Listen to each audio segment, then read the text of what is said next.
আপনি বাঁচতে পারবেন না। এই জামানা সম্পর্কে নবী সাল্লাল্লাহু আলাইহি ওয়াসাল্লাম বলেছেন, এমন একটা জামানা আসবে যেই জামানায় মানুষ সুদ থেকে বেঁচে থাকতে পারবে না। যে বেঁচে থাকার চেষ্টা করবে তার গায়েও সুদের ছিটা ফোঁটা গিয়ে লাগবে, কোনো সন্দেহ নেই, এটা সেই জামানা। টপ টু বটম সব জায়গায় সুদ। আর জানি না এই আয়াতগুলো কোরআনে আছে কি না আদৌ, বা এগুলো মানুষকে শোনানো হয় কি না আদৌ। তা আমি আমার জায়গা থেকে চেষ্টা করছি। আল্লাহ বা কোরআনে বলেছেন, কে বলেছেন? আল্লাহ বলেছেন। আমি অনুবাদ করছি, আমি জাস্ট অনুবাদক। সূরা বাকারা 279 থেকে পড়া শুরু করেন। আল্লাহ পাক বলছেন, ইয়া আইয়ুহাল্লাযীনা আমানু, হে মুমিনগণ, তুমি যদি মুমিন হয়ে থাকো, হে মুমিনগণ, ইত্তাকুল্লাহ, তোমরা আল্লাহকে ভয় করো। ইত্তাকুল্লাহ, তোমরা আল্লাহকে ভয় করো। ইত্তাকুল্লাহ, তোমরা আল্লাহকে ভয় করো। ওয়াযারু মা বাকিয়া মিনার রিবা, সুদের অবশিষ্ট অংশগুলো ছেড়ে দাও। ইন কুনতুম মুমিনিন, যদি প্রকৃত অর্থে মুমিন হয়ে থাকো। ওয়া ইন লাম তাফআলু, আমি আল্লাহ বলছি তোমরা যদি এটা না করো, ফাযরু বিহারবিন মিনাল্লাহি ওয়া রাসূলিহি, তাহলে আল্লাহ এবং তার রাসূলের সাথে যুদ্ধের ঘোষণা শুনে রাখো। গো অ্যাহেড, এখন রাস্তা আপনার। আমি অনুবাদ করে শুনিয়ে দিয়েছি, আপনার কান পর্যন্ত পৌঁছে গেছে। এখন decision is yours, path is yours, choose your path. রাস্তা আপনার, আপনি ফিক্স করেন কি করবেন। যদি আপনি সুদ খান 1 নাম্বার, অথবা দেন 2 নাম্বার, 3 আপনি সাক্ষী থাকেন, 4 লিখে রাখেন, আপনি সমান পাপী। এই 4 শ্রেণীর মানুষকে নবী সাল্লাল্লাহু আলাইহি ওয়াসাল্লাম অভিশাপ দিয়েছেন, লাআনত করেছেন। আর নবী সাল্লাল্লাহু আলাইহি ওয়াসাল্লাম অভিশাপ নিয়ে যদি আমরা কবরে যাই, তাহলে মান নবিয়ুক উত্তর দিতে পারবো, এটা বিশ্বাস করা বোকামি। তার অভিশাপ নিয়ে যদি আমরা হাসরের মাঠে উঠি, হাউজে কাউসারের পানি পাবো, প্রত্যাশা করাটা বোকামি হবে। তার অভিশাপ নিয়ে যদি আমরা হাসরের মাঠে উঠি, তাহলে তিনি আমাদের জন্য সুপারিশ করবেন, এটা ভাবা বোকামি হবে। মেরাজের রাতে আল্লাহ রাসূল দেখে এসেছেন, 1 শ্রেণীর মানুষকে রক্তের নদীতে ফেলে মাথা ফাটিয়ে দেয়া হচ্ছে। নবী জিজ্ঞাসা করলেন সাল্লাল্লাহু আলাইহি ওয়াসাল্লাম, এরা কারা হে জিবরাইল? জিবরাইল আলাইহিস সালাম বলেন, এরা আপনার উম্মতের সেই সব ব্যক্তি যারা ছিল সুদখোর, যারা সুদের মধ্য দিয়ে মানুষের রক্ত চুষে খেয়েছে। আজকে রক্তের নদীতে এদেরকে ফেলে মাথা ফাটিয়ে দেয়া হচ্ছে। কি করবেন আপনি ফিক্স করেন। ইসলাম তরবারির জোরে ছড়ায় নাই। আমি আপনার গর্দানে তরোয়াল ধরে বলবো না যে সুদ ছেড়ে দেন, বলবো? কেউ বলবে না। ইসলাম এভাবে ছড়ায় নাই। ইসলাম সৌন্দর্য দিয়ে ছড়িয়েছে, সুন্দর উপদেশ দিয়ে ছড়িয়েছে।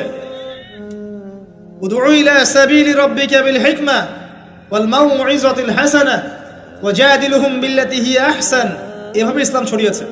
ফাযাক্কির ইন নাফাআতিয যিকরা সায়াযাক্কারু মান ইয়াখশা, হে নবী আপনি উপদেশ দিন, যদি উপদেশ কাজে লাগে।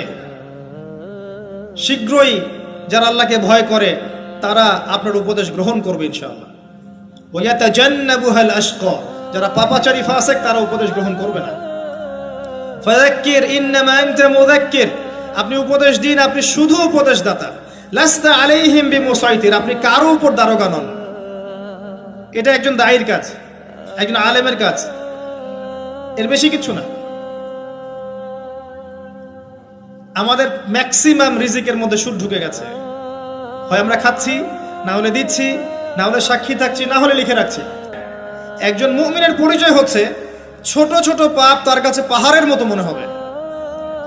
আর একজন ফাসিকের পরিচয় হচ্ছে বড় বড় পাপ তার কাছে মাছির মতো মনে হয়, তাড়ালেই চলে যাবে।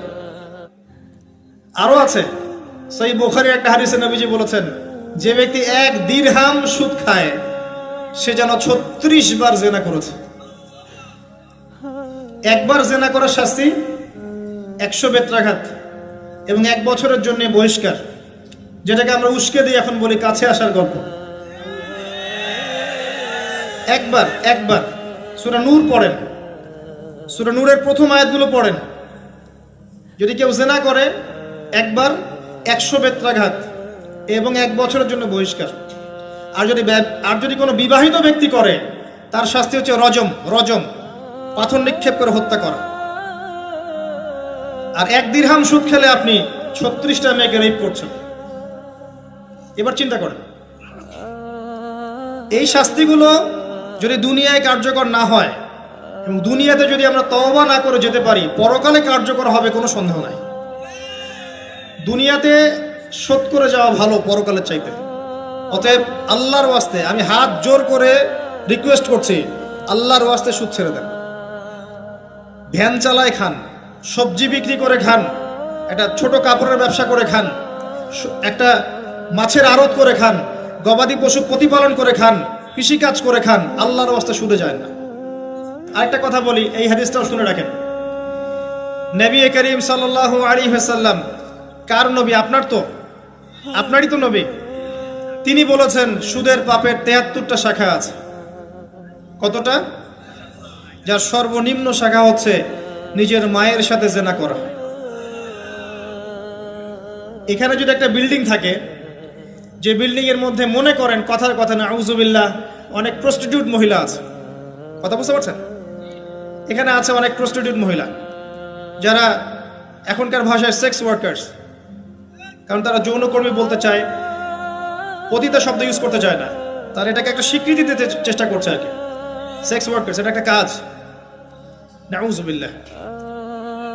এই কারণেই সমাজে বেশি বেশি মহামারী ছড়াবে, এই কারণেই সমাজে এমন এমন কিছু পাপ ছড়াবে, এমন কিছু রোগ ছড়াবে যে এই রোগগুলো কখনো ছিল না ইতিহাসে।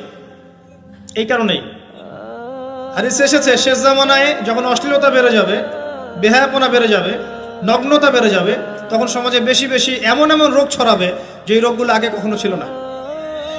মনে করেন এখানে আমার একটা বিল্ডিং আছে, সেখানে কিছু সেক্স ওয়ার্কার্স আছে, এখানে কেউ ম্যানেজার, কেউ কাজ করে, কেউ মনে করেন দারোয়ান, কেউ মনে করেন ডিলার এগিয়ে দিচ্ছে, কেউ মনে করেন যে ঘরে ঢুকিয়ে দিচ্ছে, ইত্যাদি ইত্যাদি। এক একজন এক এক সেকশনে কাজ করছে, আর একটা কর্পোরেট সেকশনের মতো। এখন আপনি কি তাদের কারো বাসায় দাওয়াত খেতে চান? দেখবেন পাপ করতে করতে করতে করতে আমার মনের মধ্যে কোনো রিয়াকশন হচ্ছে না, তখন বুঝে নেবেন কলব মরে গেছে, ডিস্ট্রয়েড, ডেড হার্ট।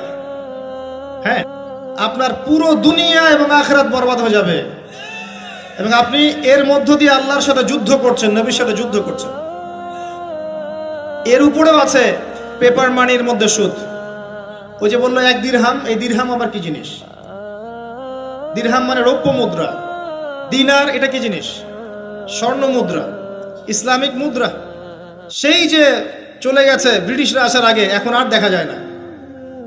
একটা গোল্ড কয়েন যার মূল্যটাকে ইকোনমিক্সের ভাষায় বলে ইন্ট্রিনসিক ভ্যালু।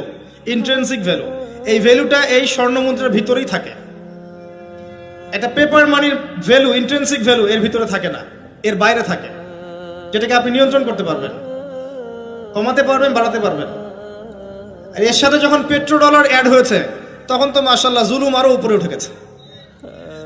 আর যারা পেট্রো ডলার সিস্টেম চালু করেছে, এইসব ভোগবিলাসী আরবদেরকে আমরা বলি এরা হচ্ছে আমিরুল মুমিনিন, নাউযুবিল্লাহ, সুবহানাল্লাহ।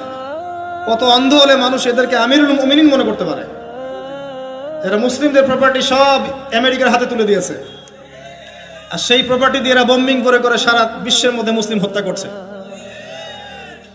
আল্লাহ পাক সেই যে বলেছেন সূরা মাইদার মধ্যে 51 নম্বর আয়াতে, ইয়া আইয়ুহাল্লাযীনা আমানু, হে মুমিনগণ, লা তাত্তাখিযুল ইয়াহুদা ওয়ান নাসারা আউলিয়া, হে মুমিনগণ তোমরা ইহুদি এবং খ্রিস্টানদেরকে বন্ধুরূপে গ্রহণ করো না। কে বলেছেন? আল্লাহর চেয়ে কি আমি জিওপলিটিক্স ভালো বুঝি? আল্লাহর চেয়ে আমি আমার ভালো মন্দ ভালো বুঝি? কাদেরকে? বা'দুহুম আউলিয়া ও বা'দ, যারা একে অপরের বন্ধু, যারা একে অপরের বন্ধু। ওয়া মান ইয়াতাওয়াল্লাহুম মিনকুম ফাইন্নাহু মিনহুম, তোমাদের মধ্যে কেউ যদি ওদের দিকে মুখ ফিরায়, সে তাদের অন্তর্ভুক্ত, এই উম্মার কেউ না তারা।